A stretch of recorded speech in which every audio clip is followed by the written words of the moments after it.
আমি আমার পায়ের জন্য এই যে এই কালো পুঁতির যে জিনিসগুলো একটা পায়ে পরে, এগুলো খুব সুন্দর লাগে দেখতে। অনেকদিন ধরে ভাবছি নেবো, বাট নেওয়া হয়নি। তো আজকে এসছি ছিল, তো আমি এখান থেকে একটা ভাবছি নেবো। কালো পুঁতির নেবো নাকি এই টাইপের মধ্যে নেবো? যেটা ভালো লাগবে ওটাই না। ওটার মনে ওজন হচ্ছে কত? কালোটা মনে হচ্ছে তোমার এ হবে। এটা আপনার 700 টাকার কাছে না। ওটা তাই তো? একটা, তাই তো? এক পিস। তাহলে ওটাই নিই। ওটা খুব আর ভালো। এটা এটা এটা দেখো তো। এটা তো মনে হয় ডবল, দুটো নাকি একটা?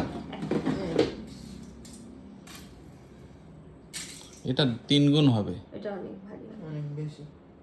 থাক, ওটাই নিই, সিম্পলের উপর, তাই না? কিন্তু এটার একটা সমস্যা হচ্ছে, কেনার সময় আমাকে এই পাথরের ওজন দিয়ে কিনতে হচ্ছে, হ্যাঁ, আর ফেরত দেওয়ার সময় এর কোনো দাম নেই। না ভাই, সেটা আমি তো আগেই বলে দিলাম। তাহলে ওটা কত হলো ওটা? আপনি কোন দোকান, আমরা যখন কিন্তু এটা হচ্ছে, কিন্তু তোমার যেটা নেবে সেটাই। হ্যাঁ, এটা কিন্তু এটা জেনুইন। ওজন করে, এটা ওজন করে।